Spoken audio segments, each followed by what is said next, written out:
好啊，咁多位，嗨啊，大家好，係拖啊，點啊，早啊，係啦，咁我哋翻到嚟呢個最後大直路啦，呢個永遠跑唔完嘅最後大直路，咁啊，我終於推翻到去呢個第三者事先就知道呢一連串嘅犯罪計劃，係。上次即係尋日，我哋已經試咗，唔係龜尾子，唔係龜尾子，所以我哋又要再嚟推理啦。有第三者事先就知道呢一連串嘅犯罪計劃，咁到底會係邊個呢？冇理由係真宵，冇理由係真宵。走啊，火石！呢個唔係，呢個都唔係，呢個都唔係。兩姊妹已經 confirm 咗啦，佢唔係。我其實有諗過督阿春美，我有諗過係督阿春美，但係春美應該唔使得報串啊嘛。應該唔會係春尾，咁難道我要督返佢？又好似有啲唔合理喎。1、2、3，好似識得佢。冇理由係千尋啦，千尋應該報唔到串啦，冇人可以召喚噶嘛。哥德先啊，啊 fuck！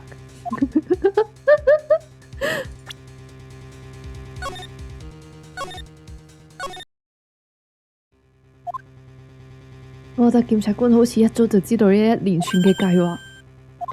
哥德檢察官，喂呀！咁而家係咁噶啦，亂嚟。咁而家係咁噶啦。有第三者一連串嘅計劃，知道去報串，要報串嘅話 ，Hello Akram， I just got the best app I've ever seen. What's the app？ 然後拇指。拇指試過啦，尋日唔係呢個唔係拇指，呢個係鬼尾指。拇指 who？ 我哋得艾利斯啫，冇拇指喎。OK fine try it 都係錯，乜嘢界啊得？原來得49歲，原來得49歲。咁後生嘅 ，Let me find it. Yeah, find the ad. I want to know what is the best ad in Twitch.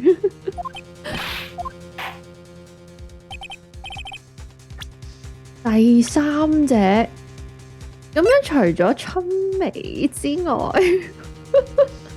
我真係諗唔到仲有邊個喎。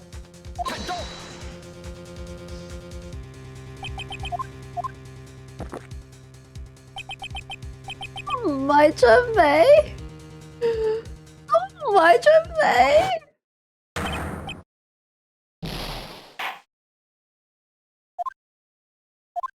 At the clip channels. Okay, I will check it. I will check it.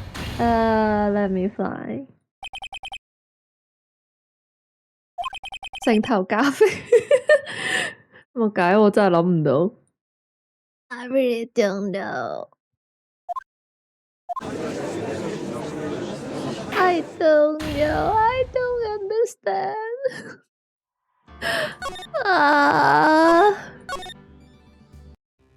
第三者呢個形容好曖昧，有咩咁曖昧啊？咁就梗係啦，哥德檢察官早就知道呢一連串嘅計劃。哥德檢察官一早就知道呢一連串嘅計劃，即係條友要。但係第三者喎，千內美算係第三者咩？千來美唔計係第三者吧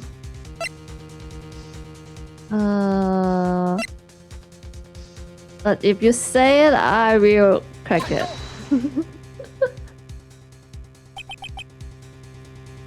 成部唐律師以目前咁嘅局面，亂估係唔得㗎，亂估係唔得嘅。等我睇下個廣告先。Let me see the app。係讀取。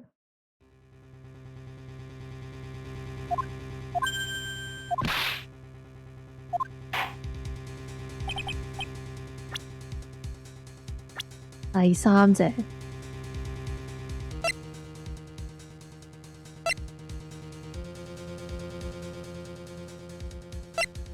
我估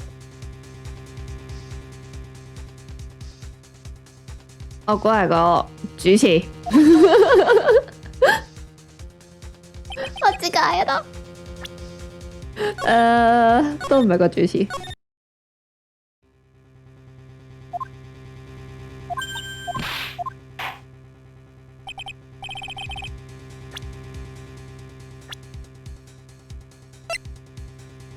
唔通真係千尋？唔通真係千尋？但係有咩可能？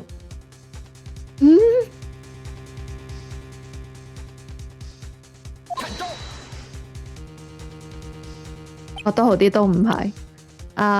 千尋都唔係。千尋死咗咯喎！呢隻 game 冇人死㗎。呢隻 game 死咗啲人成日翻出嚟㗎。第三者知道呢一連串嘅犯罪計劃，然之後可以去報串。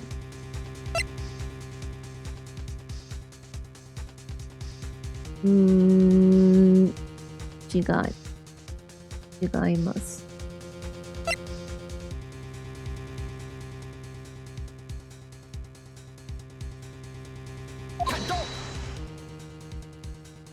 我已經開始咗呢個自我放棄嘅地步。我哋首先篩走咗啲一定唔係嘅先 ，confirm 咗啲一定唔係嘅唔係先。當鏟除晒所有唔啱嘅嘢，剩低嘅嘢無論幾唔可信，都會係真相。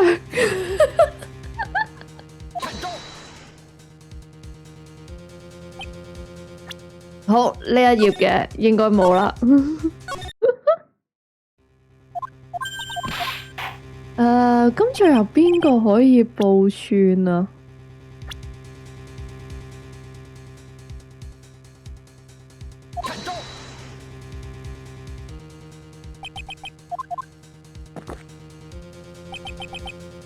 仲有邊個會識得歌德？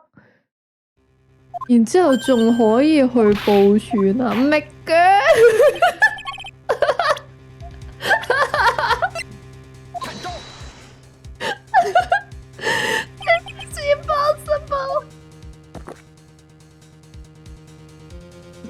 唔係嘅都唔係啊，大家。我哋就嚟估晒咯。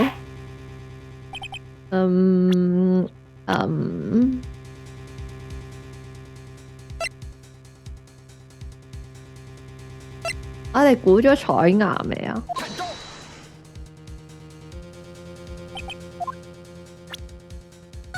彩牙都估咗。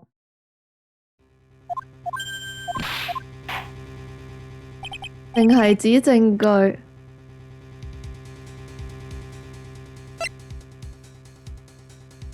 證據？證據？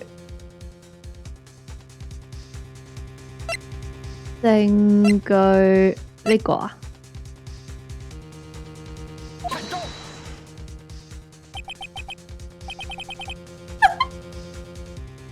邊個昨日同我講係人㗎？邊個同我昨日講係人㗎？我要再睇返，我要睇返條魔，我要揾返個戰犯啊！屌，邊個同我講係人㗎？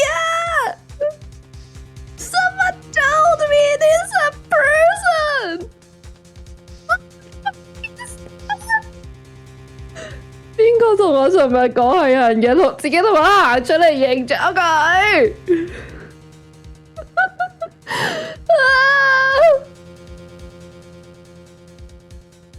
凍晒啊！跌咗落去個泥沼度，爬唔翻上嚟啊！fucking hell！呢個犯案計劃由1年前開始已經喺度策劃緊。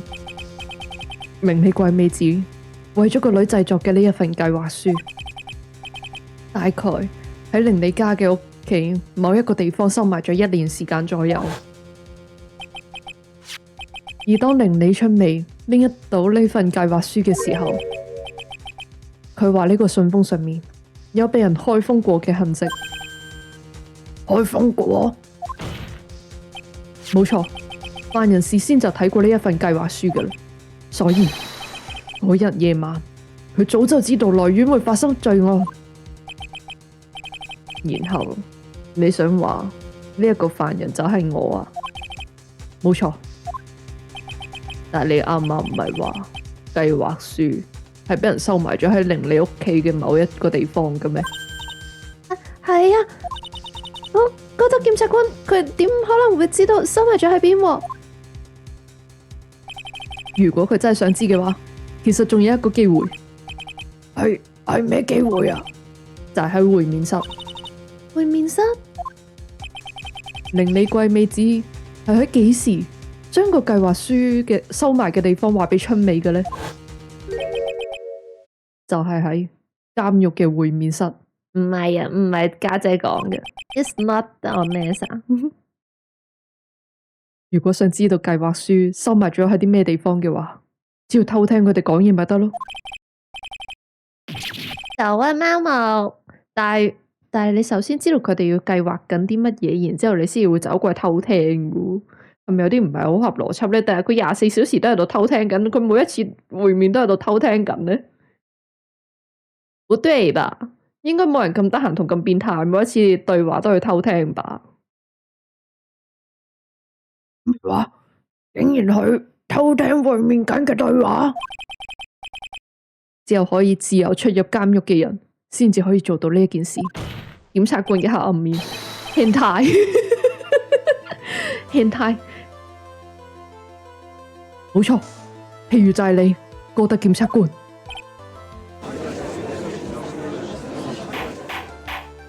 不可能吧？邊有人咁得閒，次次都係偷聽會面噶？佢真係唔使返工噶喎！肅靜，肅靜，肅靜！哥德檢察官，點解又係你？今次嘅犯案確實係必須要事先知道計劃，否則唔可能做到。但係你首先要知道佢哋喺度計劃緊個計劃啊嘛！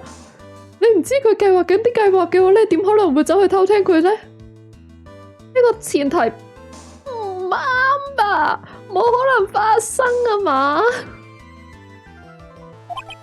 跟蹤狂大啲啲，我唔覺得呢啲叫大啲啲，呢啲叫跟蹤狂。而哥德檢察官，你係唯一一個有可能知道呢個計劃嘅第三者。好啊，阿柴，會面有錄影，但係你唔會咁得閒。佢一個禮拜如果見3次面嘅話，你就咪一個禮拜要抽3日去睇翻嗰3次會面嗰啲帶噶咯。你冇咁得閒啊嘛？應該唔會咁得閒啊嘛？人總係害怕黑暗，但係黑暗有住不可思議嘅魅力，吸引住我哋。呢一個亦都係事實。我諗呢個就係人點解會去飲咖啡嘅理由。唔係啊，我係為咗咖啡飲。我飲咖啡係為咗咖啡飲。呢個真係唔好意思。所以你呢句嘢嘅意思係？任何事情都係有因先有果嘅。Go hydrate. I only have hot water and it is boiling hot. I can't drink it right now. Can I wait like a couple minutes? 根據你嘅主張，命案嘅犯人。What the fuck? Okay, fine.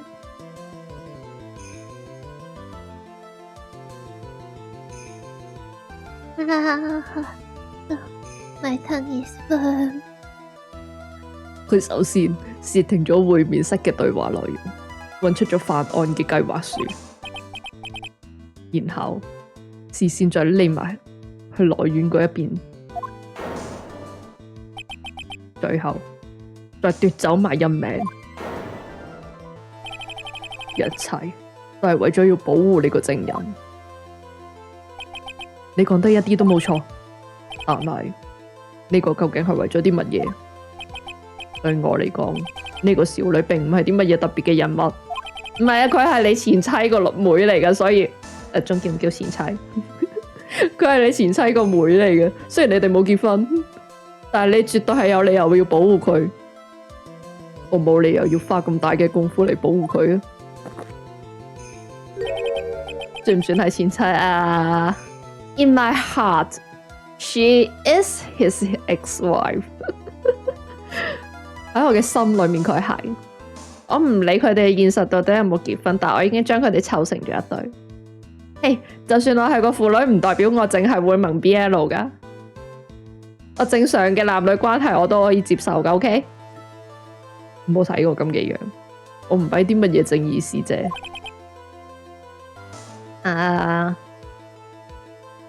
有冇可能係單方面 FF 你當佢係單方面 FF， 但係喺我心裏面佢哋已經係一對 OK。的確，犯人嘅行動確實係相當異常。就算係為咗要保護呢個證人嘅性命，佢採取嘅行動都實在有太多唔合理嘅地方。我諗，我覺得檢察官，你係有理由嘅。你絕對有理由要保護玲里真宵。果然，聖部堂哥，你已經發現咗啦。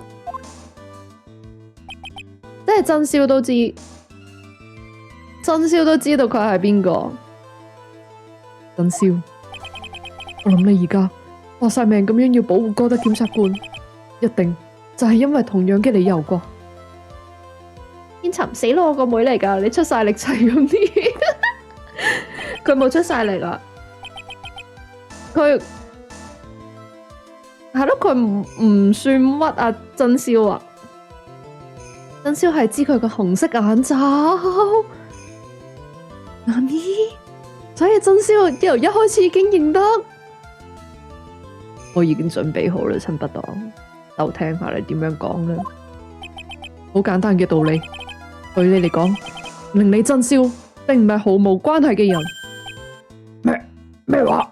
有一個人可以解釋呢一切，呢一個人就係將你同玲里真宵連結埋一齊嘅人。如果啱咗嘅話，絕對要 save， 係 save。我而家要 save 得好密啊，因為我得返一格喺度吊住條命咋。對你嚟講，玲里真宵確實係一個特別嘅人物。話晒，佢係玲里千尋唯一嘅妹。玲里千尋，千尋姐係你嘅學妹，嗰陣時候嘅你都仲係一個律師。等一陣，你話哥德檢察官以前係律師？我諗裁判長你應該都估到啦，哥德並唔係佢嘅本名。乜嘢姊妹檔啊？冇啲咁嘅嘢啊！唔好咁似足啊！你嘅諗法乾淨啲，3P 係唔得噶。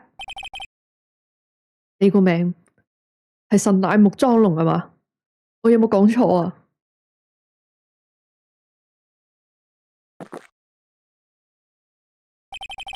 已經有6年啦，冇人用過呢個名嚟叫我啦。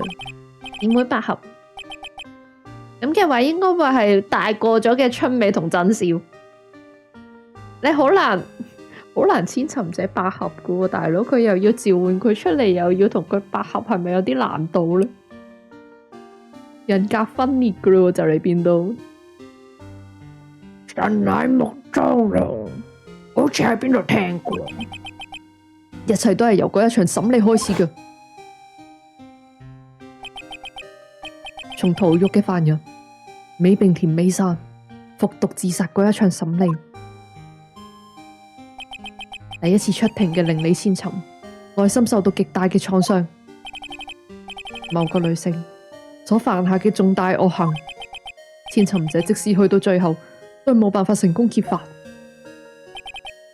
喺嗰個時候，有人向佢伸出援手，嗰個就係神乃木莊隆，佢係千尋者嘅學長。唔好，係因為我美並田先生先至會。千尋而家仲未可以喊，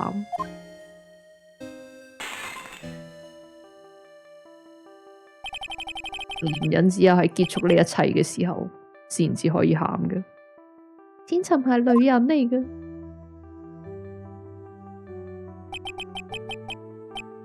我諗我應該係俾佢深深吸引，佢個純真嘅心令到佢咁信任佢嘅委託人，因此我就更唔可以原諒美柳千奈美。嗱，佢認咗啦，佢係中意千尋啊！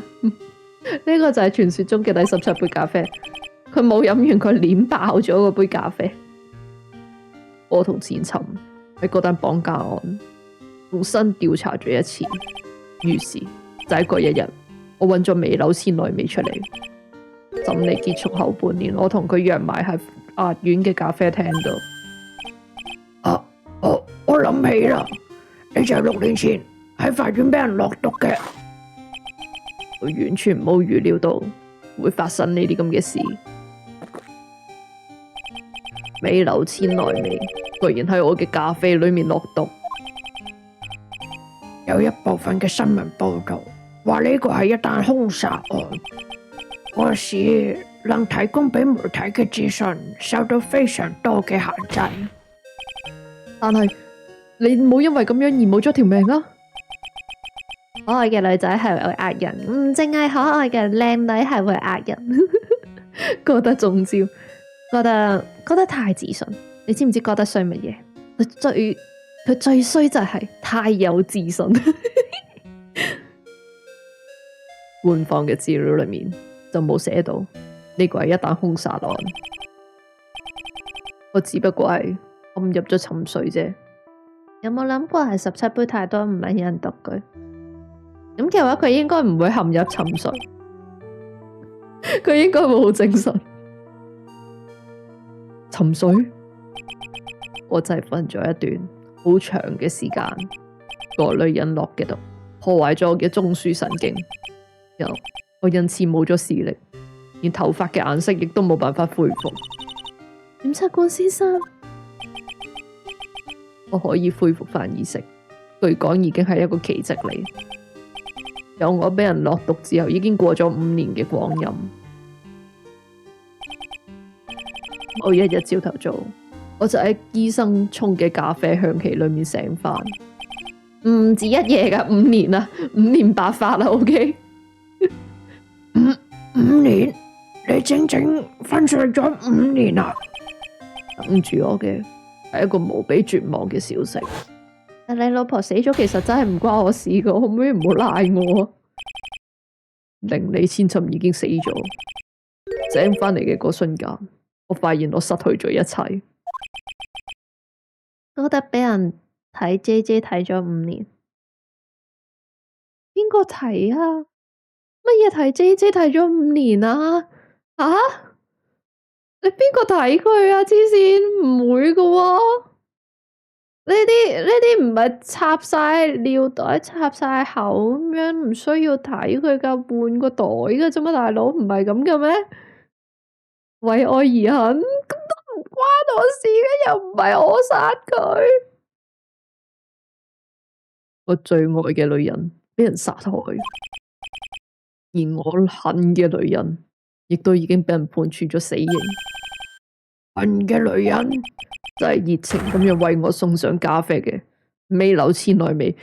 你明知嗰條友玩開用毒嘅，你都要飲佢杯咖啡，其實你係應該怪你自己蠢，唔係怪我咯，好冇？佢單 case 佢都擺到明係玩開毒噶啦，即係你去揾嗰個叫乜鬼嘢名咧？我唔記得咗金庸裡面專用毒嗰條友叫乜嘢？是但啦。總之你走去啲明知人哋玩開毒品嘅地方，你真係同人講你俾啲乜嘢我都擺落口嘅咁樣。歐陽鋒好似係啊。等我上查先。歐陽鋒，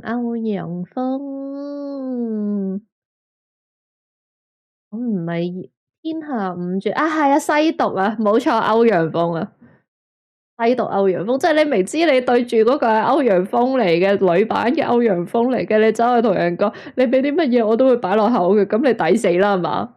你絕對呢個係自殺，呢個唔關我事。就係不愧係千尋，喺自己俾人殺害之前，佢已經完成咗復仇，亦都係因為咁，冇任何人等我醒翻嚟呢個世界。點會咁噶？對於難分嘅我嚟講，生存落去嘅目的淨係得翻兩個，我就係為咗咁，先至要做檢察官。兩個生存落去嘅目的。第一個就係你，恨不當。如果唔係有人落毒，累我瞓咗5年，我絕對唔會令到令你千尋俾人殺嘅。當時可以喺佢身邊保護佢嘅，淨得返你。我收咗工噶啦，大佬。當時我收咗工噶啦，我冇喺佢身邊啊。我係打工仔嚟噶咋，我會收工噶。原來係因為搶人頭所以嬲成冇頭，唔係搶人頭啊！我收咗工噶，我係返工噶，就喺嗰個律師行度。唔知係巧合定係有意為之，小中大喺美版入面個名叫 Red Right。似乎呼應住歌德唔能夠喺白色背景裏面睇到紅色嘅設定，歌德睇唔到小鐘殺死咗千尋。啱啊！首先係嗰個乜鬼嘢小鐘大殺死佢嘅，佢打係我都算啦，佢仲要屈我呢個打工仔。嗰日明明已經過咗呢個收工時間，我已經 OT 完，然之後我已經講到明我要返屋企，然之後係阿千尋話要等埋個妹噶，佢自己約咗個妹要等埋佢，佢唔走咋，唔係我啊！冤枉啊，法官大人！但係佢最後都係死咗，呢個都係因為你太冇用。咩話？我想要親手試下，你呢隻嘢到底有幾多斤兩？你就係為咗呢個先做檢察官？仲有一個理由，咁就梗係令你真笑。我冇能夠保護千尋，所以至少希望可以贖罪。屈得就話啱啊！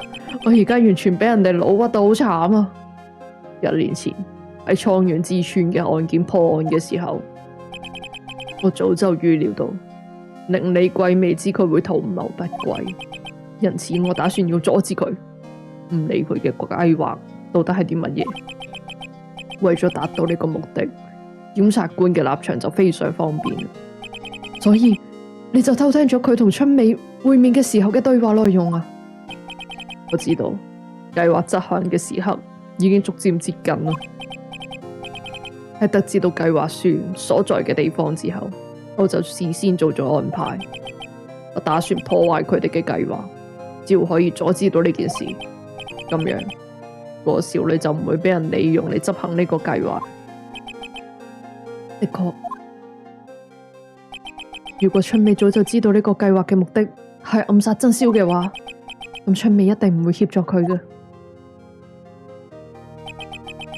喺犯案嘅日子接近嘅時候，我揾到2個人嚟協助我。協助？呢個就係葉應院嘅尼姑彩雅，仲有伶俐母子。尤其係彩雅，因為根據計劃書，佢最後必須負責定罪，所以一定要有佢幫手先得。但係點解你會知道我媽媽嘅？佢已經失咗蹤將近20年噶咯喎。表面上係咁樣，咩意思啊？表面上預咗1年都要失敗收場。咁佢嗰1年以為冇人發現啊嘛，但係點知早就揚晒嘅啫，唔係1年就係大晒嘅。覺得而家咁樣爆晒啲嘢出嚟，因為係大結局啊嘛。我諗你應該有聽過啦。藏遠流靈媒都喺過去同正經界維持住非常密切嘅關係。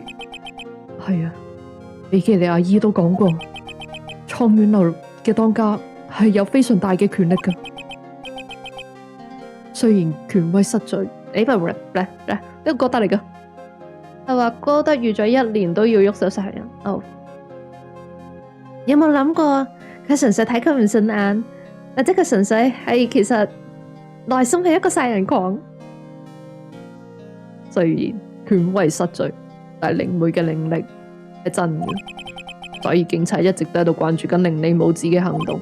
即係全世界都知道伶俐母子喺邊，係得阿珍少佢哋2姊妹唔知。我突然間覺得好慘啊！佢哋2姊妹，咁啊啲警察全部知噶，即係佢2姊妹如果報警嘅話，係成個政府有心瞞住佢哋2姊妹，唔話俾佢聽佢哋老母喺邊。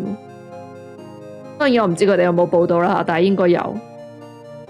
咁啊咁細個冇咗阿媽，點樣都會去揾警察求救一下啊嘛。呢個古仔突然間好暗，成個政府蝦2姊妹，黐線噶。因此我先至有機會同佢接觸，遇見都知啩，應該會知咯。我覺得佢知咯，佢唔肯講係啊。連遇見都係佢哋嘅一份子，好黑啊，好黑啊！成件事，因為我嘅身份係檢察官。原來我媽媽協助咗檢察官。你千祈唔好忘記，唔理你離幾遠，佢無時無刻都喺度諗緊你嘅嘢。你連佢老母都知道佢哋2姊妹喺邊，但係唔肯翻嚟，直到呢一單為止，佢都唔肯認翻佢哋。好慘啊！媽媽佢只要係為咗保護你，我諗佢乜都做得出。有佢嗰支拐杖，就可以感受到佢嘅決心。你係話嗰支收埋咗刀嘅拐杖啊？要執行計劃嘅嗰一日，我哋首次喺葉應院度見面。嗰個時候，你嘅母親攞咗呢支拐杖俾我睇，我先至了解到為個女着想嘅心情係幾咁強大。伶俐母子原本打算係用嗰把刀嚟保護你嘅，冇錯，就算犧牲自己條命都冇所謂。其實你哋有1年時間㗎，1年時間你哋都要搞到死咁多人，其實為咩呢？點解呢？你諗下，如果你喺嗰封信度淨係掹走咗嗰張相，咁佢已經冇辦法召喚個降靈啦，係嘛？你淨係掹走咗張相，已經可以解決咗成件事，冇人死，和平收場啦，係嘛？點解1年之後都要死咁多人？過咗1年，佢會搞到哥德薩母子，佢哋個腦度都係點諗嘢？我唔明啊，我都唔明啊！佢哋搞咗咁耐，淨係抽走張相已經可以解決嘅問題，佢哋居然解決唔到啊！媽媽，嗰日夜晚，案發嘅當晚，為咗破壞伶俐貴美子嘅計劃，重點只有一個。條友有病，佢哋全家都有病啊！我諗應該就係令你出味啦啩，唔可以俾佢將美柳千奈美嘅靈魂召喚出嚟。咁你咪掹咗張相佢咯，佢冇相，佢唔知道邊個係千奈美噶。咁出味啊！你今晚有啲咩打算啊？我呢個啦。如果你冇嘢嘅話，要唔要嚟我間房度咧？我讀古仔書俾你聽啊！我哋要試圖限制佢嘅行動，但係佢最後冇理到。就係講拎個手扣住自己，再通靈多啲。咪係咯，我唔明點解佢哋做唔到啊！我當佢唔想揾個手扣住自己啊！你揾間房困住自己，然之後通靈都得係嘛？你唔俾佢通靈，你咪自己通咗先咯。因為小美佢擔心我，所以佢走咗去內院嗰邊啊。呢一個係非常糟糕嘅狀況，因此令你無知佢冇其他選擇，唯有開始降靈，將美柳千奈美嘅靈魂召喚到自己嘅身體裏面。點解要咁做啊？因為佢如果先將呢個聖煲湯嚟嘅，因為如果佢首先將美柳千奈美嘅靈魂召喚出嚟嘅話，咁春美就冇辦法召喚佢啦。令你無知嘅當家嘅靈力係無可匹敵嘅，冇錯。為咗阻止令你春美進行降靈，於是搶先召喚咗美柳千奈美。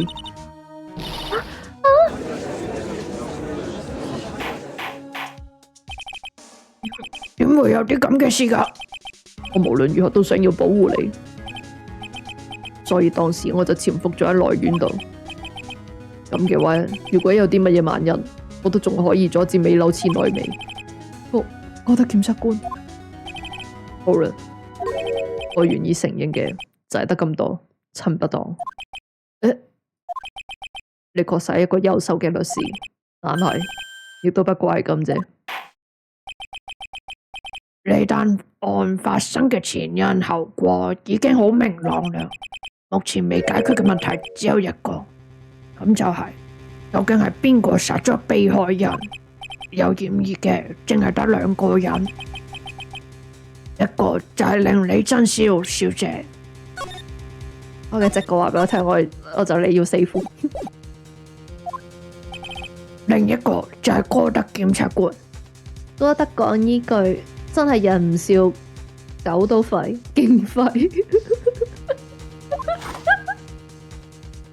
睇住佢靚仔份上，我哋原諒佢。我話陳不當，如果你真係一個律師嘅話，咁最後就請你證明俾我睇啦。呢件事究竟係邊個做嘅？由你親自完美咁樣證明俾我睇。聖報堂哥，等一陣啊，求下你啊！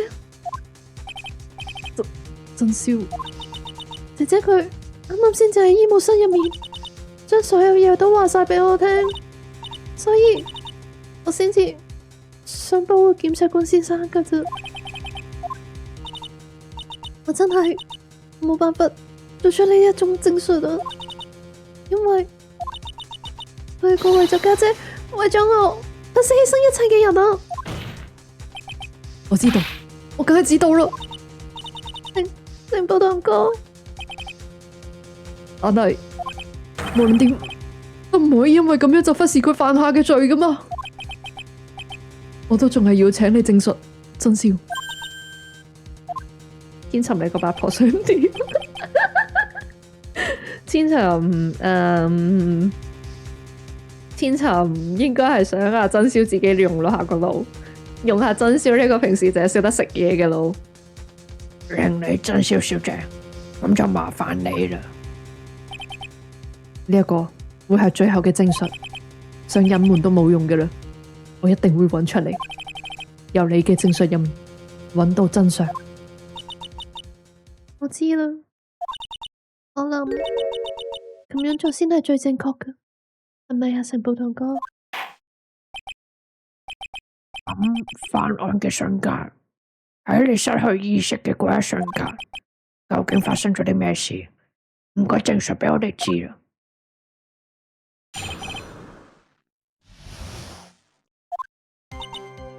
嗰陣時，好似睇到紅色嘅光，喺我想要求救嘅時候，啲血就濺咗落我身上面啦。但係嗰個女性冇死噶，佢對住背後嘅敵人做出咗反擊。突然間，紅色嘅光消失咗，四周圍都暗晒落嚟。跟住就係嗰個瞬間，我聽到好得人驚嘅慘叫聲。冇耐之後，美女千代美佢就冧低咗啦，而我亦都冇咗意識啦。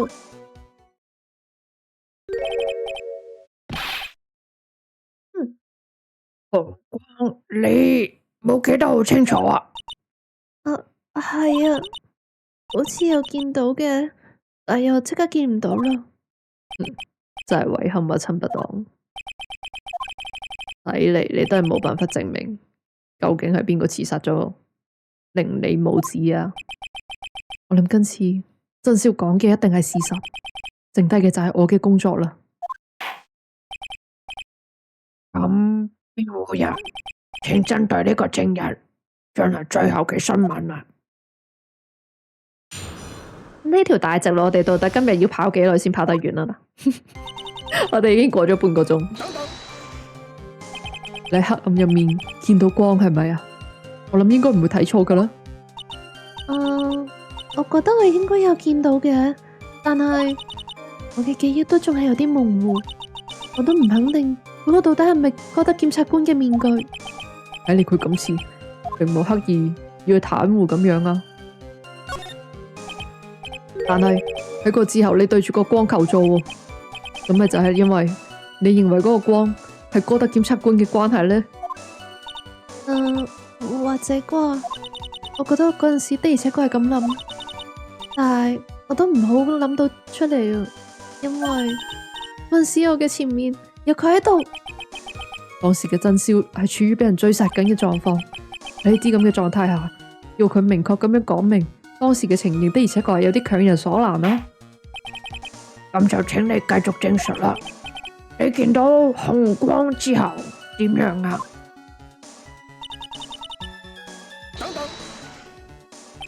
嗰啲血會唔會就係美柳千代美嘅血啊？我諗應該係啩。嗰一瞬間，我喺耳邊聽到一啲好細微嘅尖叫聲，嗰個係女性嘅聲音嚟㗎。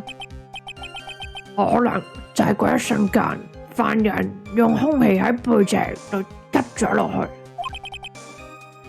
以網上嘅高率時間嚟睇，仲有1個鐘頭左右。好啦，睇嚟今日打唔到 Devil May Cry啦。應該就係咁啦吧。睇嚟真少當時嘅狀況真係相當驚險啊！總之，被害人俾空氣貫穿咗身體，然後點啊？唔會啩？我覺得絕對有呢個可能。反擊？點解你會知道呢件事噶？雖然我當時睇得唔清楚，但好似有聽到佢哋嘅喘息同埋纏鬥嘅聲音，而且仲聞到血嘅味道。咁真係一個驚險嘅遭遇啊！當時你自己又做咗啲咩啊？我冇辦法行動，我當時就係見到黑暗入面隱隱約約有2個人影，但係完全唔知道點樣做先好。嗰陣時，你仲有冇見到你啱啱講嘅紅光啊？喂呀！唔准特別 highlight 喘息同纏鬥呢2隻字啊！唔得咁噶，我已經唔俾 comment，你唔可以再 highlight 佢啊！應該都仲有見到嘅，不過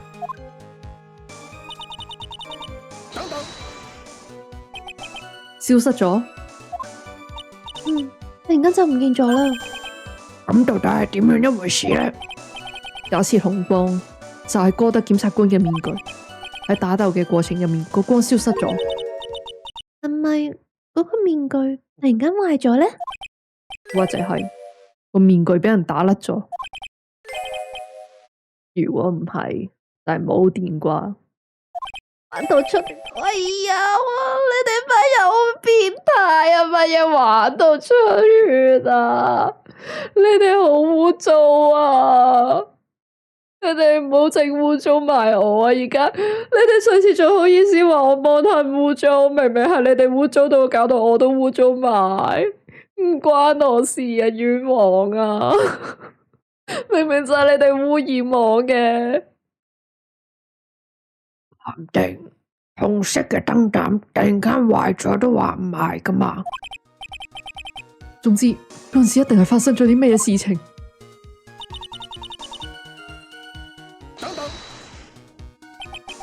好啦，唔關你事添啊！但係你樓上嗰兩個人，佢哋自己污染完我，然之後成日屈我污糟，明明就唔關我事，我不知幾乾淨。你話嘅呢一個瞬間係指紅光消失嘅嗰一瞬間？嗯，係啊。咁你嗰陣時聽到嘅慘叫聲係美柳千奈美嘅叫聲嗎？我覺得唔係，因為我覺得嗰個好似係男人嘅聲音嚟。乜話？我哋而家要除咗哥德件衫，你望下佢身上面有冇傷口？咁嗰個慘叫聲係犯人嘅慘叫聲啊！嚟啦，快啲叫阿哥德除衫咯！應該就係咁樣咯。一定係美柳千奈美搶走咗犯人嘅拐杖，再做出咗反擊，所以犯人先不禁叫咗出聲，然後將支拐杖搶翻過嚟，俾咗佢致命一擊，咁樣哇！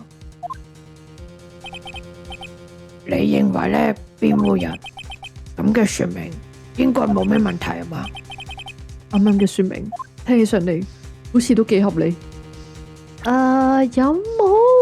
有冇矛盾啊？有冇矛盾？我覺得有矛盾，但係我好想 save。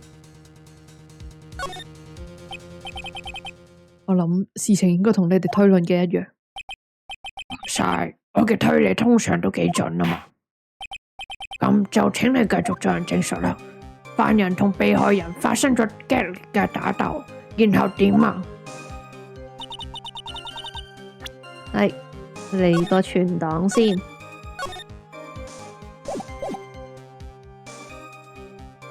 係兇手負傷上場嘅檢察官，呢個好似唔係第一次有檢察官啊。手魔號，的而且確唔係第一次。我哋對上手魔號嘅時候，佢亦都係負傷上場。冇耐，美柳千奈美就諗低咗，我亦都冇咗意識啦。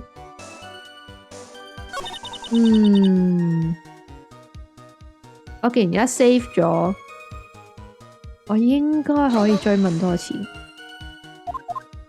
然之後呢度同佢講有矛盾，我已經安全啦，因為應該就係咁啦。但係兇器應該唔係支拐杖，而係嗰把刀仔。好遺憾，啱啱呢段說明有好大嘅矛盾。話晒，我嘅推理通常都幾唔準嘅。請回想一下啱啱證述嘅內容，喺犯人發出叫聲之前，被害人嘅血就已經濺到落證人度，亦即係話當時嘅拐杖已經貫穿咗被害人嘅身體。係已經刺穿咗身體嘅拐杖係唔可能拎出嚟做反擊嘅，所以令到犯人發出叫聲嘅兇器應該唔係嗰支拐杖，而係有其他嘅兇器先啱。咁嘅話，你話俾我聽啊，陳不當喺嗰個狀況之下，可以攞嚟作為兇器嘅武器，淨係得返一樣，嗰支拐杖貫穿咗嘅身體，美柳千奈美。究竟係用啲乜嘢嚟反擊犯人嘅？一把刀仔。我哋而家驗下啲血，係咪同哥特你一樣咪知咯？咁就梗係嗰一把犯人拎咗嚟做兇器嘅刀仔啦。啊，係喎，都唔記得咗仲有呢樣嘢添。聽講呢把刀仔當時就插咗喺現場嘅松樹上面。係啊，今朝早刑警先要揾到拎到過嚟我呢邊。未lâu先來未，就係用呢個對犯人做出反擊嘅啦。然後喺犯人身上面留低咗傷口，就算發出叫聲，都唔代表一定係受傷，或者係沾附咗小刀上面嘅血跡，係被害人嘅血嚟㗎。你唔記得咗呢樣嘢已經做咗血跡鑑定啦咩？既然唔係被害人嘅血，咁呢啲血跡就一定係犯人㗎啦。犯人嘅身體一定某一個地方受咗傷。徐生，徐生，徐生，你係話呢把刀仔上面嘅血係犯人嘅血？冇錯，只要檢驗血跡嘅 DNA，就一定可以完美咁樣證明呢件事。唔好講咁多嘢啦，除衫啦。冇錯，呢啲一定就係你嘅血。你講嘢都幾有趣啊！聖寶堂，快啲吸佢！你想吸佢啲乜嘢啊？有啲乜嘢要吸佢啊？縮直啊！咁樣嚟就結束啦。唔理佢有幾犀利，都唔可能改變科學鑑定嘅結果。我哋唔使吸佢啲血出嚟啦，我哋除咗佢件衫，睇下佢有冇傷口就知噶啦。點解要用吸啊？你每一個行為需要用到吸噶。我話嘅陳不當，假設我真係犯人，你覺得我會留低呢啲咁蠢嘅證據咩？你講咩話？聽住啦，你好好回想一下，呢把刀仔係今朝早刑警揾到，再拎過嚟我呢度嘅。當時上面的而且確係有血跡冇錯，但係喺刑警手上面接過呢樣嘢，再將佢拎上法庭嘅人就係我。咁又點啊？如果我真係犯人，我一定會將呢把刀仔徹底洗乾淨，然後偽造成其他嘅血跡啊嘛。咩話？你大庭廣眾講出你偽造證據？總之，我可以同你保證一樣嘢，陳不當，嗰個血跡同我嘅血液鑑定結果係唔會一致嘅，絕對唔會。我咪話啦，除衫咪得咯。你除咗嗰件衫，你咪知佢有冇傷口咯。如果除衫唔夠嘅話，咪除埋佢條褲咯。總之，犯人當時確實係受咗傷啊。咁證人，請你繼續。對唔住啊，請等一陣。咩事咧，證人？我講呢樣嘢可能會有啲奇怪，但係成個同剛啱嘅說明有個好大嘅矛盾。真笑。你話嗰一把刀仔令到個犯人受咗傷噶嘛？係啊，但係，如果哥德檢察官佢真係俾嗰把刀仔整親嘅話，咁佢件衫上面應該會有血跡或者爛咗先係噶。我話真笑啊！你講嘅呢樣嘢，只要將件衫換咗佢咪得咯。你講咩話？先至唔係咁啊！你諗翻下案發當日嘅情況，當時喺內院裏面嘅人一直都係換咗喺嗰一邊噶。的確啊。然後條橋俾人整翻，警察再趕過嚟內院嘅時候，哥德檢察官佢都喺嗰度啊。咁嘅話，咪就冇空檔可以換衫咯。真宵做乜突然背刺哥德？佢冇啊，佢好似冇啊，佢冇背刺啊。而家咪兜翻咯。但係話唔定佢事先就準備咗換嘅衫呢？但係佢一日閃電將條橋燒斷咗，完全係一個偶然嚟嘅喎。咁又點可能事先準備好要換嘅衫啊？好啊，竟然都仲幾有道理啊！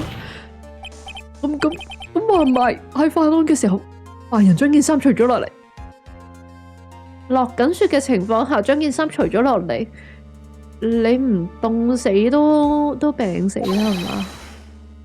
因為佢驚啲濺出嚟嘅血會黐到件衫啊嘛。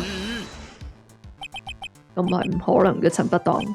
唔同山夜晚會有幾凍，你應該好清楚只係噶。如果身上面冇着衫嘅話，好快就會喐唔到噶啦。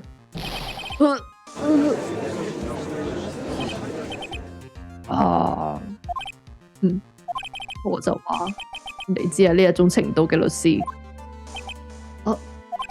呢一種咁嘅時候，如果係令你千尋嘅話，佢大概一次就搞得掂。如果係千尋者嘅話，點啊？陳不當，你做唔做到呢樣嘢啊？成部堂或者做得到嘅，但係我就唔得啦。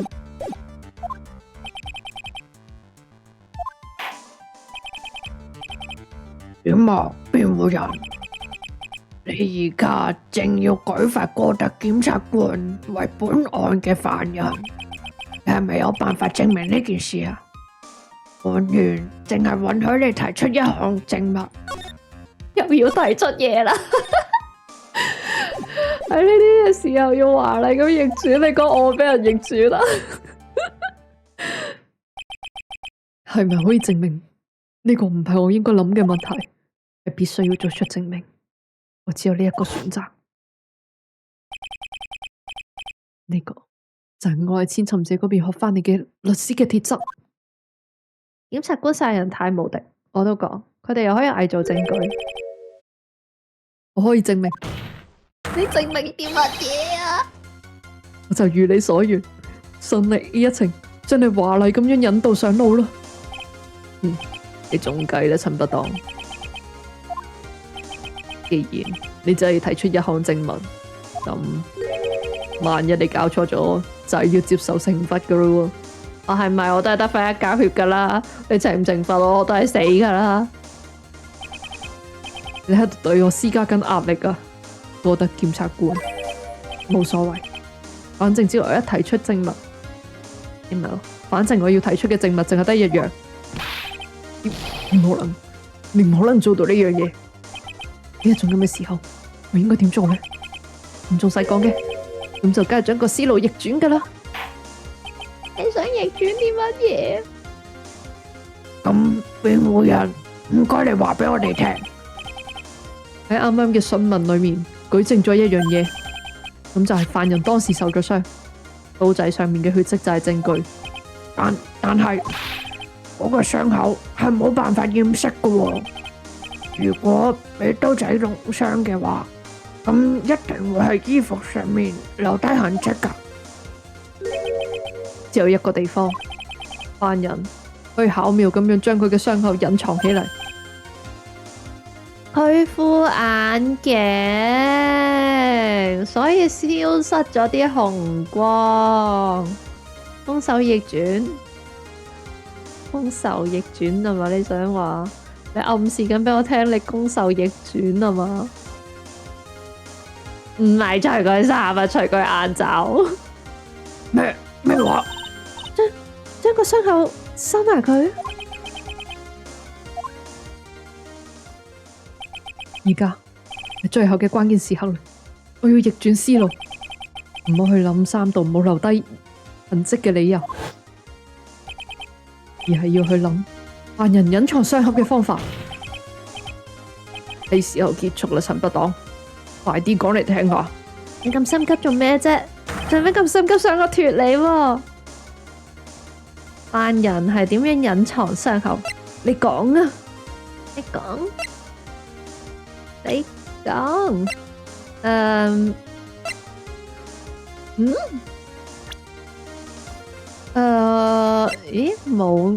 冇佢眼罩噶噃。但人係點樣隱藏傷口？我唔會有佢眼罩噶噃。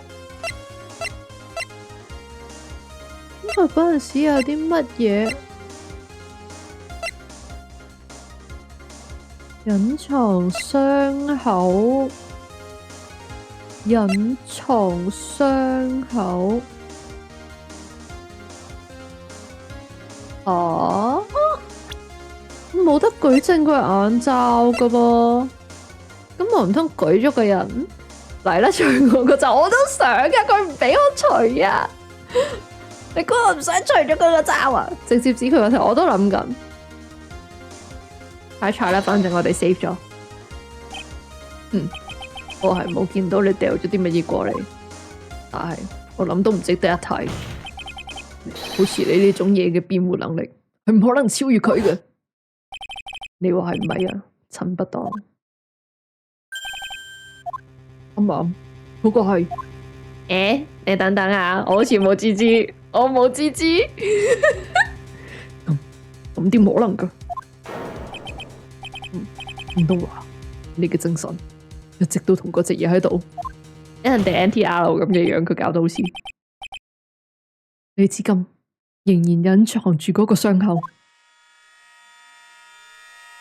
城堡頭做咗千尋嘅替身，嗰啲咩啊？轉生異世界由男變女嗰啲爽文，唔係而家係女變男，咁就會變咗做 BL 文，但係收埋咗喺你個面具下低。犯人當時發出嘅紅光喺打鬥入面突然間消失咗，接住喺下一個瞬間，犯人就發出咗叫聲。冇錯，就係因為你個面具俾人哋打甩咗。戈德檢察官，唔該你將個面具攞低。如果攞咗落嚟之後，發現有刀仔造成嘅傷口，咁樣呢單命案就完全解決啦。除罩，除罩，除啊！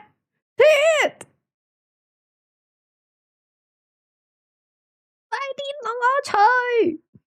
除褲，除褲，除褲。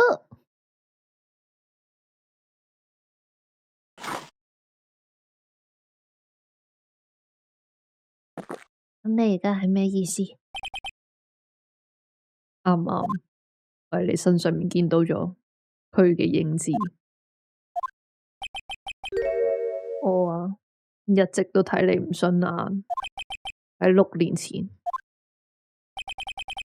你協助咗嗰個令到我沉睡嘅女人，收埋咗佢嘅毒藥，然後喺我沉睡嘅嗰段時間，你令到佢冇咗條命。唔係我咧，我講咗好多次，真係唔關我事咧。而你就一面若無其事咁樣，甚至自以為係佢嘅接班人。我一直都冇辦法原諒咁樣嘅你，檢察官先生。不過係你事實唔係咁樣，我早就知啦。好簡單嘅道理，我真正唔可以原諒嘅係瞓咗6年嘅自己，係我自己。你自己冇保護到千尋嘅人，唔係其他人，而係我。我眯埋咗對眼，逃避啲咁樣嘅事實。飛多咗句添，用你個咁冰冷嘅面具，收埋咗我個樣，丟棄咗我真正嘅名，甚至乎仲捨棄咗律師呢個身份。但係你捨身保護咗真宵喎。係啊，我都係咁樣諗，直到啱啱為止。咩意思啊？聽住啦，姑娘仔。如果我就係純粹想要保護你條命嘅話，我打從一開始就應該去揾咗某個人先係。你係話城堡同哥啊？唔係，我覺得應該係鬼尾子。我覺得你打從一開始去咗揾鬼未知同佢講，我已經知道晒你啲計劃，你可以放棄，我會摧毀你嘅計劃，然之後燒埋你封信，咁嘅話你就唔需要搞咁多嘢。Background music， 咖啡係黑暗嘅分享。Hello Daniel， 你唔係初見㗎，我認得㗎啦。今日就係初見嘅，你好啊。咖啡係暗色嘅香氣，但係我冇咁樣做，我寧願對彩牙同你媽媽尋求協助，但係冇去到揾呢一個最重要嘅男人。你知唔知點解？點解啊？我諗我真正想救嘅並唔係你，我只係想要拯救自己空虛嘅心靈。唔係對佢嚟講最重要，OK？ 我淨係想要揾，為咗冇保護好千尋嘅自己，揾一個藉口啫。所以先會俾你，你咪話咩？因為我覺得嚟噶，所以先至會俾你遇上呢咁驚險嘅場面，真係好對唔住。唔係咁噶，你確實係保護咗千尋，而且仲為咗保護佢，不惜賭上自己嘅性命。我亦覺得你想做乜嘢？佢想自我感覺良好，係咁樣咩？講真，我自己都搞唔清楚啦。咩意思啊？嗰日夜晚，當我喺中庭嘅黑暗入面見到嗰隻嘢嘅身影嘅時候，喺我內心嘅某一處，其實係好清楚，呢隻嘢唔係真正嘅米溜千奈美，佢想單挑千奈美係唔係？對千奈美復仇 ，yes， 單挑 ，I don't think so。可能係令你冇知，甚至係可能係嗰個靚妹，但係我都係揮起咗手上面嘅嗰一把刀。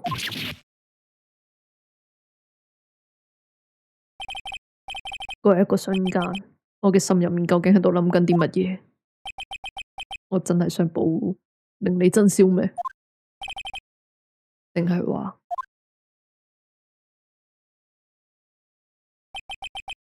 我淨係想要對嗰6年前奪走我一切嘅嗰個女人進行絕對唔可能達成嘅復仇咋？單挑不如開佢車，喂呀！唔准開車啊！唔准塞佢唔埋就開車啊！你哋班人乾淨啲啊！事到如今，我已經唔知啦。但係今日，我終於知道咗一樣嘢，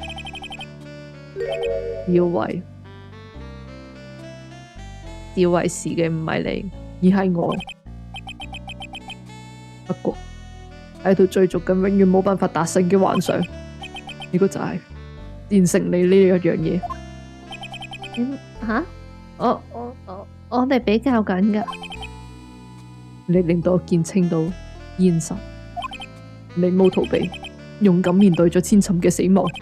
唔係啊，但係我記得下一集開始，我覺得由第4集開始啊，城寶堂係一個頹廢毛噶，所以佢都係一個面對唔到現實嘅人。而且你確實繼承咗佢嘅辯護能力。咁多自白一定係飲咖啡太多。死人咩啊？嗰個諺語係人之將死，其言也善。呢條友應該擺唔到好耐嘅啫，佢應該差唔多係時候啦。喺嗰一瞬間，我徹底了解到呢件事。我覺得檢察官，你唔喺度賣可憐啊！我唔會因為咁樣就變心噶。可以嘅話，就將佢好好咁樣記住啦。我個名叫做神乃木莊龍。神乃木先生，我相信你，你一定係為咗要救我，所以先至咁做噶。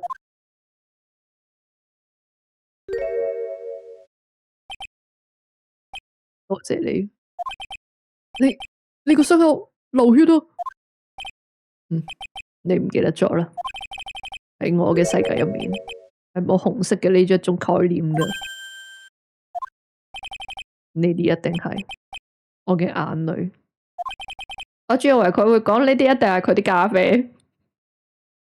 眼淚喺漫長嘅沉睡入面醒返嗰一日，或者我一直都喺度等緊呢一刻。神乃木先生，聽住啦，姑娘仔，男人只有喺呢一切結束之後，先至可以喊。真少係女人嚟噶，佢次次都係對住啲女人嚟講，男人一定要喺結束晒一切先至可以喊。佢係女人嚟噶，睇嚟今次就係一切都結束啦。比高係雖然你冇直接牽涉喺殺人呢件事，但係移動遺體就對現場做手腳已經構成犯罪。當然好清楚，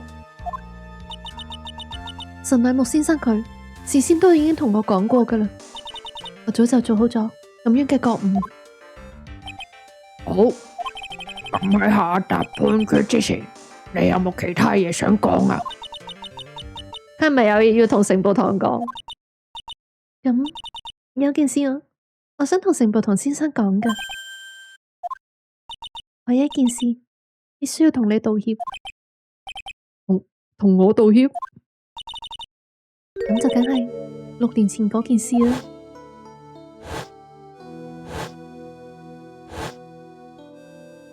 所以佢同兩姊妹拍拖，有陣時係家姐，有陣時係細妹。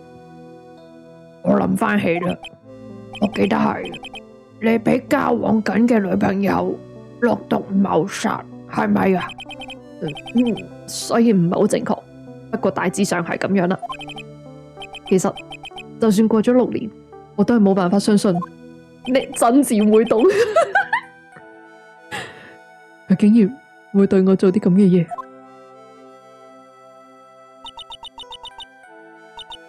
咁都係冇辦法嘅，因為你哋兩個根本就唔識對方。係真初戀情人？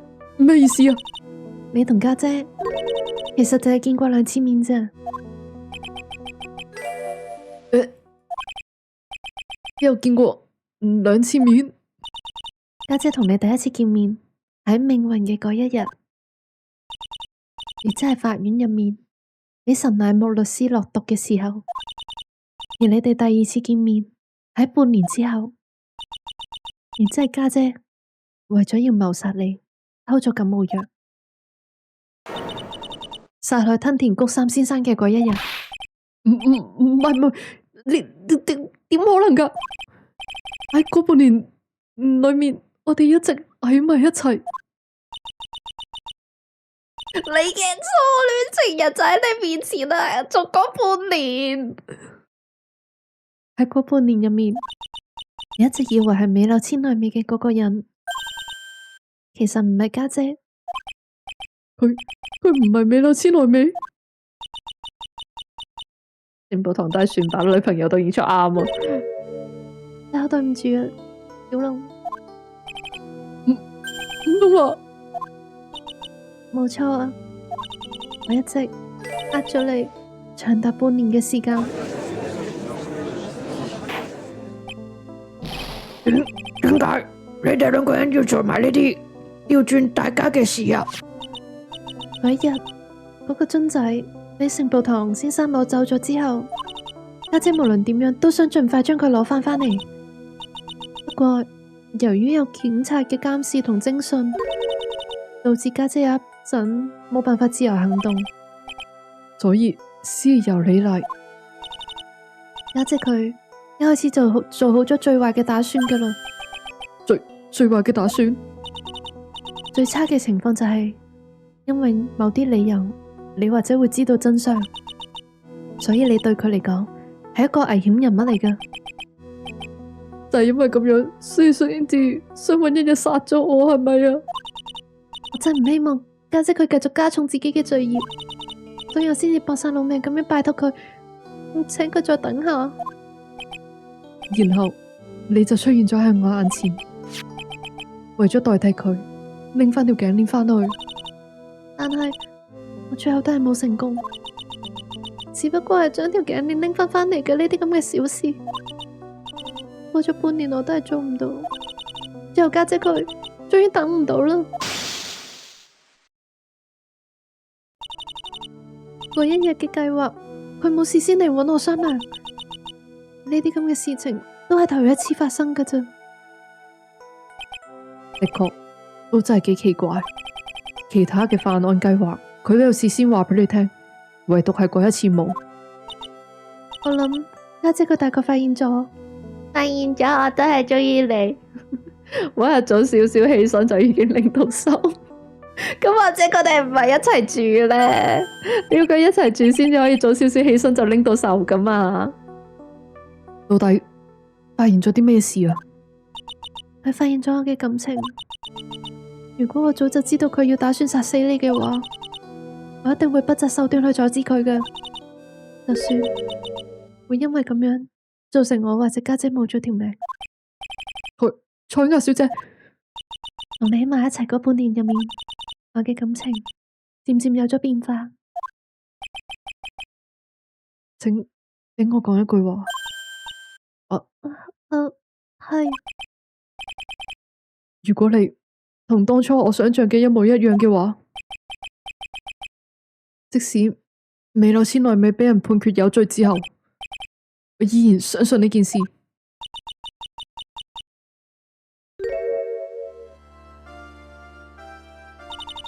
多謝你，餘情未了，但你有遇見咯。至今為止，我已經唔記得咗究竟飲咗幾多杯黑暗，但係今日呢一杯，居然意外地好飲。你都係咁樣認為啊嘛？城堡堂龍一，佢正正經經俾咗一杯咖啡佢啊 ！Oh my god！ 係啊，你講得冇錯。本法庭入面審理嘅事項僅限於被害人嘅兇殺案，未來被告將會因為其他罪狀再度接受審理。我了解啦。咁針對殺人罪，而家由本院下達判決。一個老公一個老婆冇問題，一夫一妻制，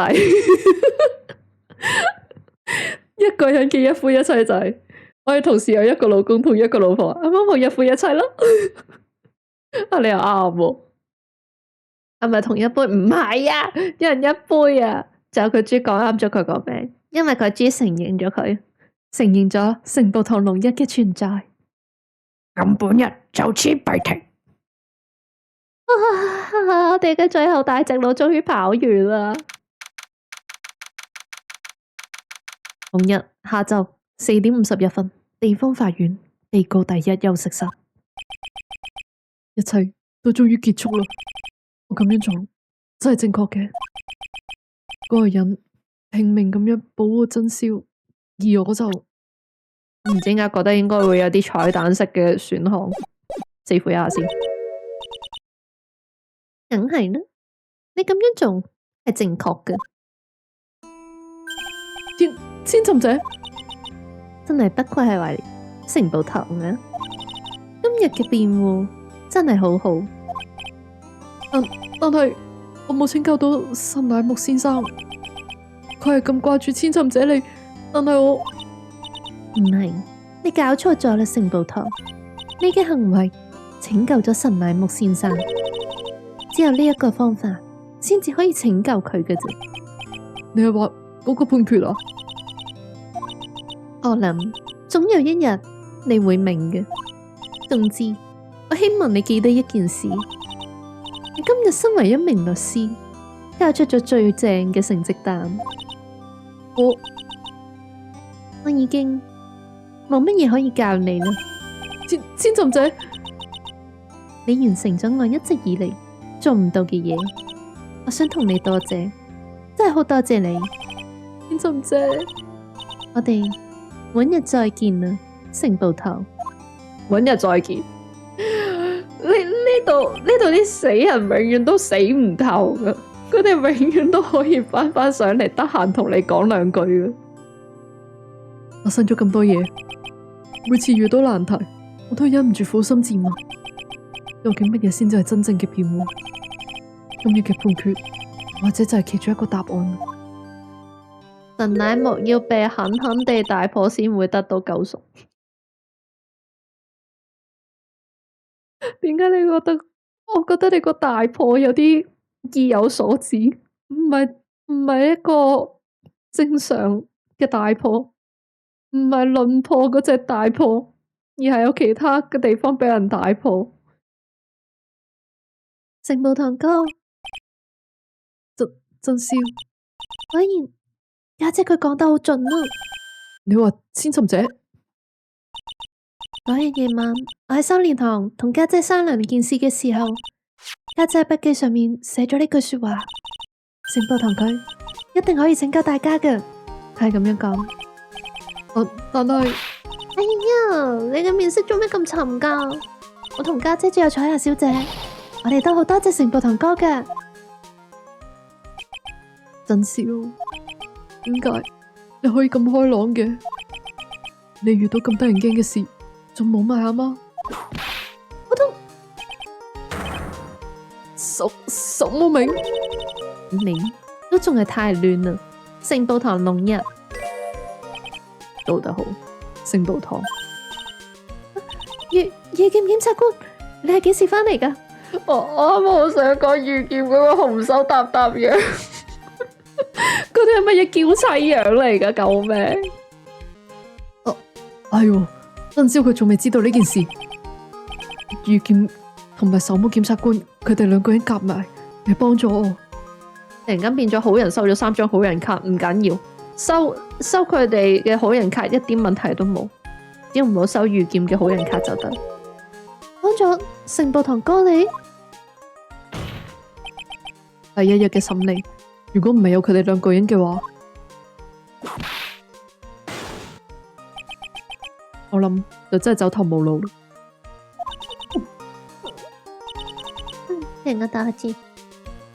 係啊，咁城堡堂哥你嗰陣時喺度做咩啊？聽講佢跌咗落水，唔係，聽講佢跌咗落河，仲要浸親，最後重感冒咁樣瞓咗喺張病床上面。佢發高燒，發噩夢。頭上面戴住彩霞小姐嘅頭巾，喺嗰邊震。咁你太冇用啦，城堡堂哥，睇嚟你嘅修行仲係未夠啊！真係好多謝你哋啊！遇劍檢察官，有什麼檢察官？反正我仲以為係咪腳出嚟添？反正我呢啲人永遠就係咁。始終先生。點解你個表情會咁沉悶嘅？其實啊，我喺出世嘅時候就已經發現咗噶啦。子張先生屋企政治小弟弟係個無能嘅垃圾，冇啲咁嘅事，係咪啊，城堡堂哥？睇嚟要 show 佢張畫，你鼓勵下佢藝術嘅天賦啊嘛？你問我啊？真係嘅，真係咁樣咩？城堡堂。我有幫到手啊！呢一層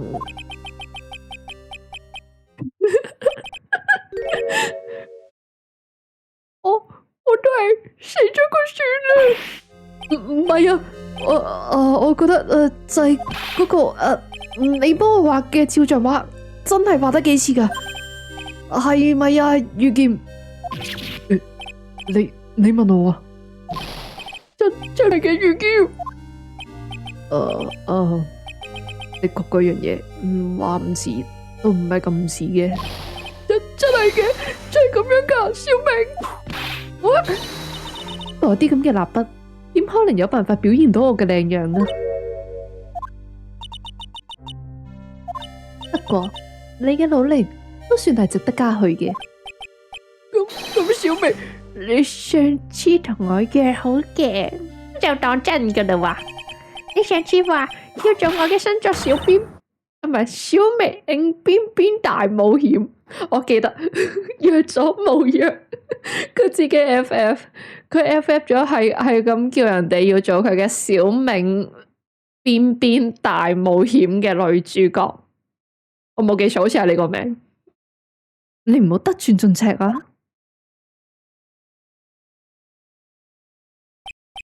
不過講真噶，我對畫肖像畫都幾有自信噶。就好似我幫春美畫嘅肖像畫，畫得都幾唔錯噶。點解冇見到嗰個細路女嘅？春美佢走咗去邊啊？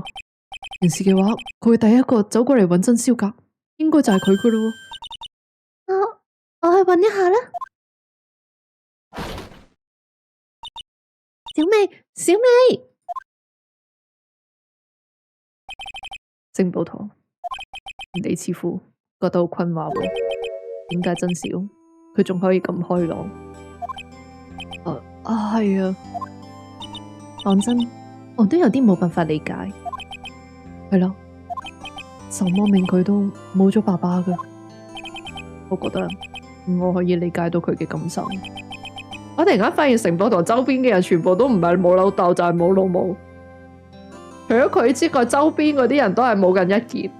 佢真係好黑噶，好黑佢身邊啲人。我諗真宵，佢明白咗一樣嘢，越喺呢啲咁嘅時候，佢就越要堅強。咩意思啊？呢啲咁嘅時候，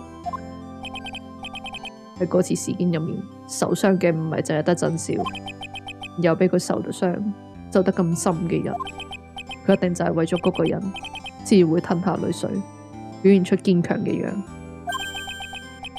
你真宵仲要受傷嘅嗰個人，遇劍好似聽明咗你嘅意思。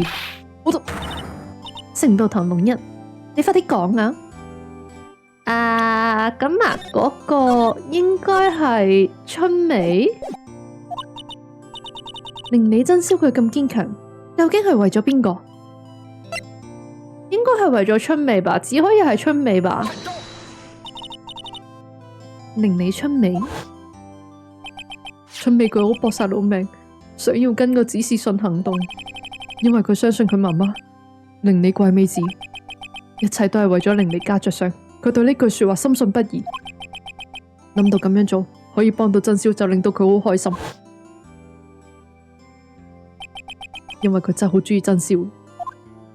第一次見到春美，我哋仲以為佢係母后，但係實際上佢係一個睇狗血劇睇得太多嘅小細佬，但係佢嘅行動就引嚟咗呢一場悲劇，令你真宵失去咗母親，而且仲令到自己遭遇危險。就係因為咁，真宵佢先要決定唔會再喊，一直到春美去揾翻笑容嘅嗰一日。哦，揾到啦！你哋都喺度啊！唉，今日嘅法庭真係有求。哇，你做乜嘢啊？真係對唔住啊，胡素娜，我隻手喐得比我個腦仲要快，我都阻止唔到佢。做咩啊？滅巨刑警，咁仲使講嘅？勝訴啊，梗係要慶祝啦！今日啊，我哋要嚟好好慶祝一下，就我哋請大家食飯啦。佢哪有錢啊？雖然我今個月又俾人減咗薪，但唔使在意㗎。我已經預約好咗一間一流嘅法國料理餐廳。唔會係兔麗美眼啊嘛？哇！你呢個胡蘇娜做得幾好啊！啱啱嗰一邊係威魯嚟嘅，哇！鬥 S 女王啊！嗰個咩巨刑警啊！你講嘅一流法國料理餐廳，應該唔會係。啊，咁啊，梗係托黎美眼啦。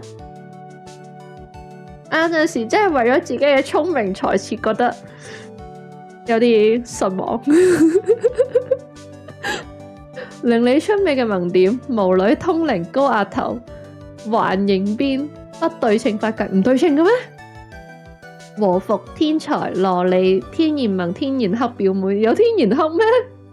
有個係天才咩？點解我唔覺嘅？反射動作。甩邊係反射動作，都係要收翻埋佢條邊。早知嗰陣時唔好俾條片佢啦。果然，好啦好啦，大家一齊行啦，真嗣都喺度等緊我哋噶。真宵先係天然黑，啱啊，真嗣都係。仲有嗰邊嗰個垂頭喪氣嘅你都要一齊去啊？我都係算啦，我都係匿埋喺山入面嘅喪家犬專用屋仔，同春美佢一齊食番薯。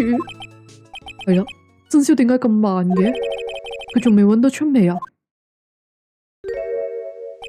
啊，真宵，聖步堂哥，點算啊？我揾唔到小美啊，唔知道佢去咗邊啊！我諗佢一定係返咗屋企嘅啫。我有打電話去倉院之村度確認噶，但係佢哋冇接到任何聯絡。以前從來冇發生過啲咁嘅嘢噶。果然，春味嘅內心受到相當大嘅打擊啊！一定係覺得要對你負好大嘅責任先至得。點會噶？呢個又唔係小美嘅錯，我到底應該點算啊？咩巨型？咩巨型警？咩事啊？可唔可以請你帶大家過去先啊？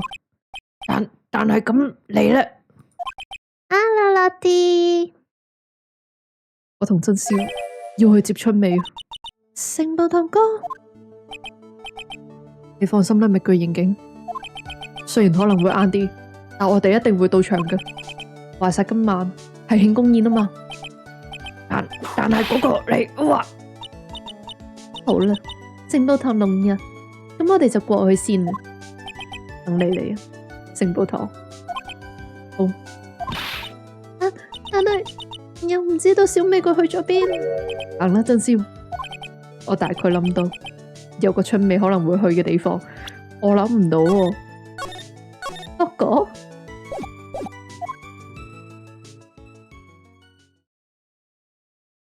哦，咁我知啦。喪家犬專用屋仔。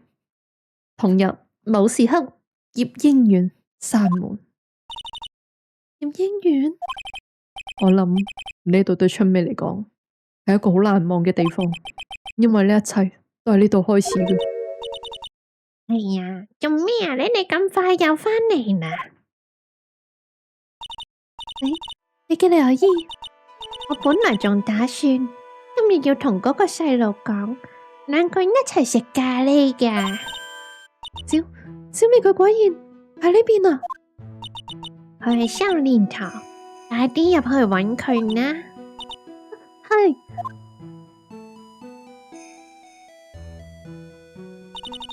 小美點解唔喺度嘅？哦，真宵，你睇下嗰個掛軸，有人清潔乾淨啦。一定係春味將佢整翻乾淨嘅。小家姐，小美，真係啊！你點可以抌低我噶？真小家姐，真小家姐。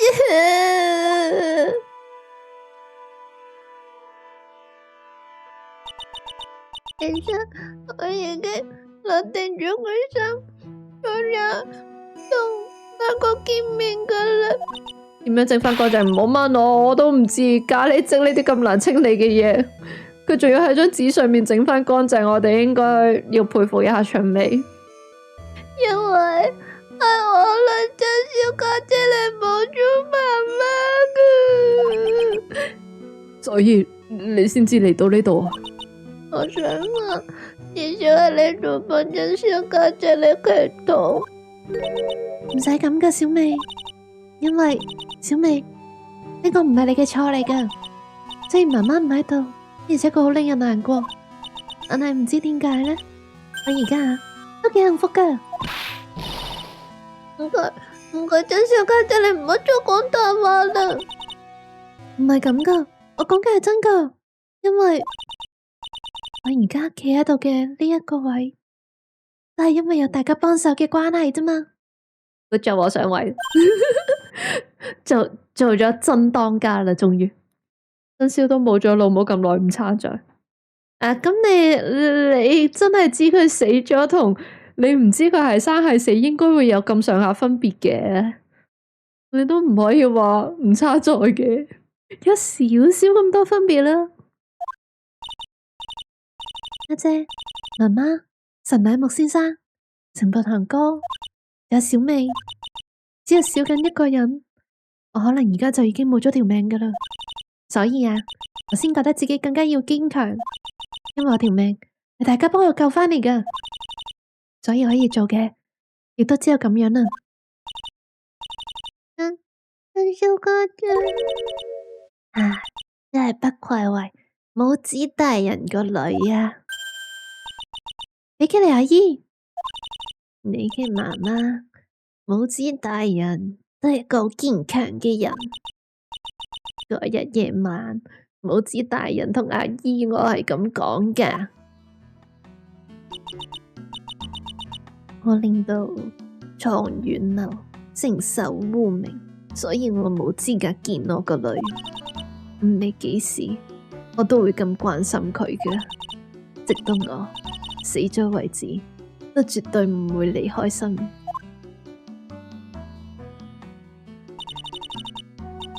母子大人佢咁堅強，一定係因為有你喺度嘅關係。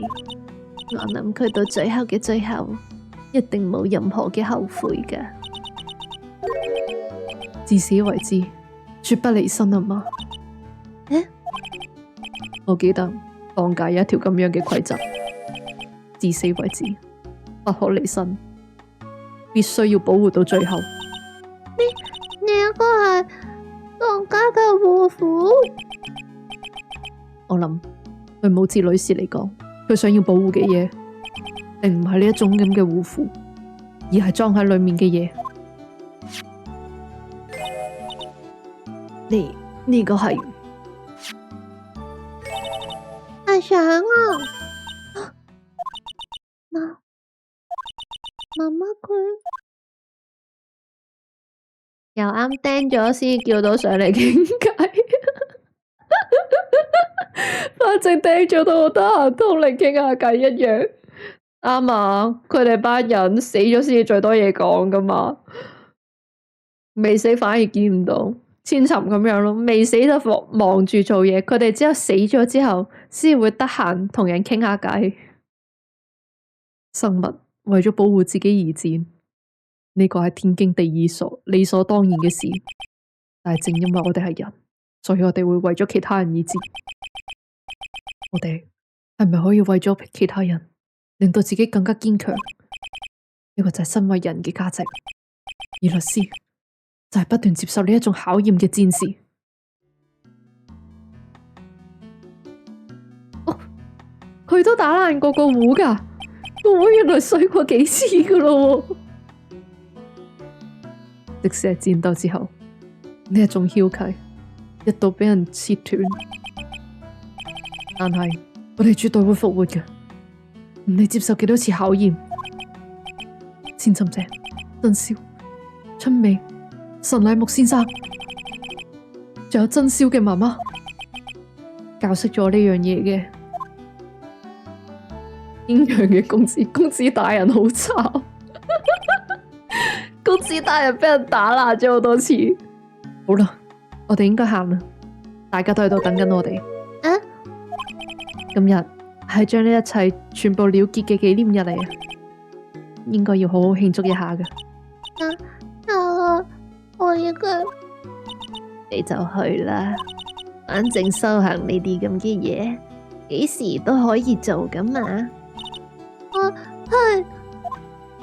好啦，我都要從頭嚟過。你嘅嚟，阿姨，我絕對會再返嚟噶。我知啦，但我唔會因為你係未來當家就對你手下留情噶。我會預約好3人份，等你哋返嚟噶。可唔可以唔好計埋我啊？好，咁我哋今日就要大吃啦，小美。修行嘅呢一樣嘢，最重要嘅就係體力。哎，珍少家姐，我一定會大吃噶。呢日我有一件事想請問一下，咩事啊，成步堂哥？你哋要預約修行係得嘅，但係點解係3個人嘅？咁仲使講嘅？咁就梗係成步堂哥，你都要同我哋一齊修行啦！等你嚟啊，阿燕我啊，會特別好好照顧你嘅。成步堂哥，你就認命啦，我會幫你預約特別行程噶啦。咁就梗係啦，因為成步堂哥哥，你為咗珍少家姐，願意赴湯蹈火，在所不辭噶嘛。咁就要好好食嘢，儲存體力啦，成步堂哥。呢個可唔可以俾我講一句嘢啊？咁就梗係可以啦。我中意嗰一句。阿姨我啊，聽到嗰句嘢都會起晒雞皮嘅。我反對。咁我就唔拍戲啦。唔建議再出套啦，係咪啱大得？因為啲嘢食太難食，所以唔建議。我哋終於完咗啦，點解仲有嘅？好啦，話晒我都係蒼苑流靈梅道嘅當家，都係睇唔切佢講啲乜嘢。不過真係唔希望再遇到俾人監禁同綁架嘅事情啦。朝早食飽啲之後先有力特訓。所以成步堂哥哥先至係珍少家姐嘅白馬王子啊！竟然可以陪到珍少家姐行完個特別行程。係啦，聽講呢度仲有傳說中嘅終極行程，我諗我接住落嚟都幫兩位預約一下啦。你係咪想我哋死啊？特別行程都唔夠，佢仲要預約埋終極。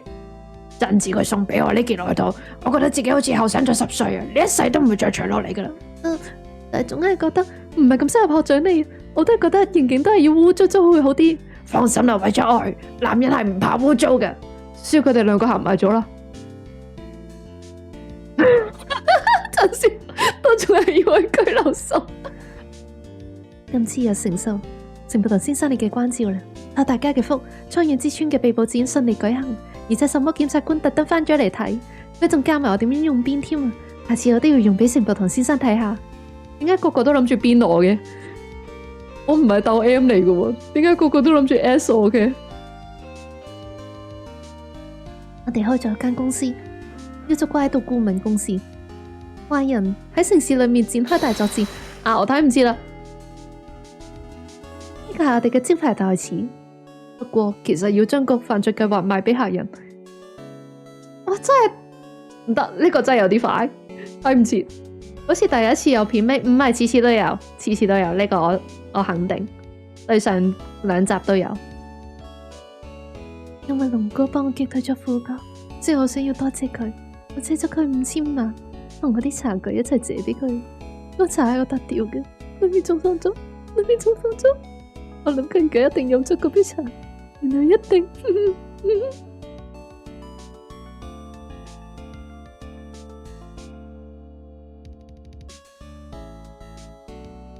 既然你哋呢班人都係咁樣，冇人要你我呢頂咁嘅糟老頭。我原本係咁諗嘅，結果前一排我啲孫幫我開咗生日會。講起上嚟都有啲丟架。阿鄭邊一個男子漢69歲都仲喺度喊晒口咁。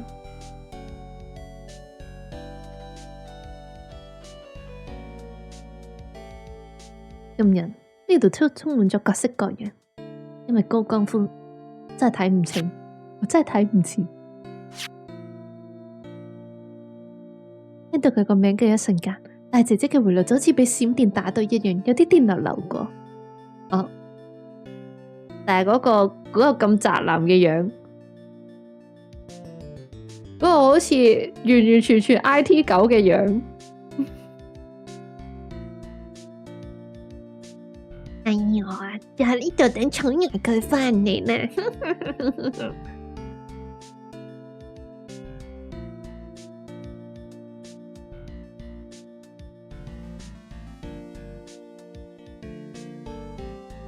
沒交狗妹子，小龍佢真係成長咗好多。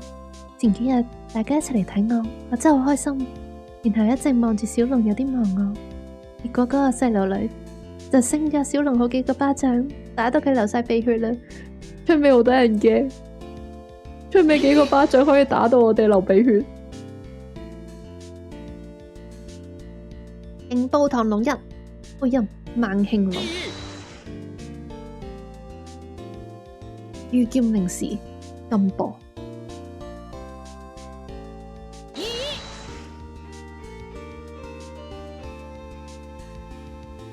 人嚟啩？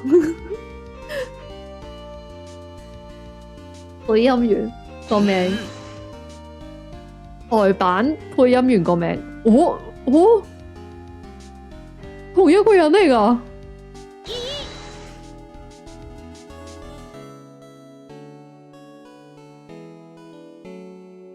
如果唔係睇唔明日文嘅話呢，其實係有啲想用日文打嘅。話晒日文個配音好聽啲啊嘛，雖然得嗰一兩句。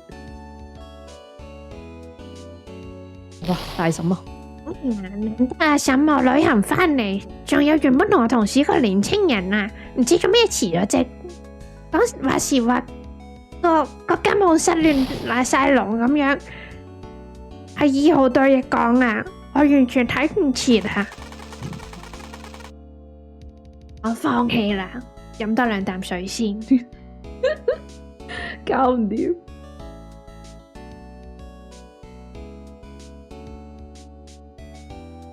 小明嘅邊邊大冒險，我冇記錯個名。話晒你知啦，我真係一個藝術家嚟噶，我先畫肖像畫噶，總就唔係啲咩喪家犬啊。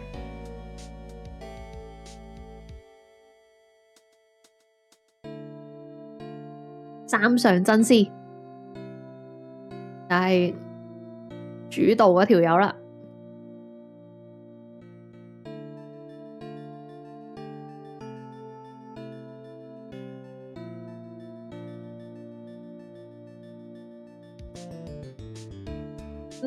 得阿哥都係仲未死透，另外2個已經死透透。啊，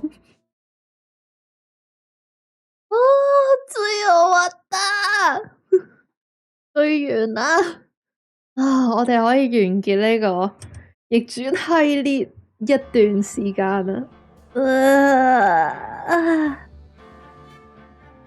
好。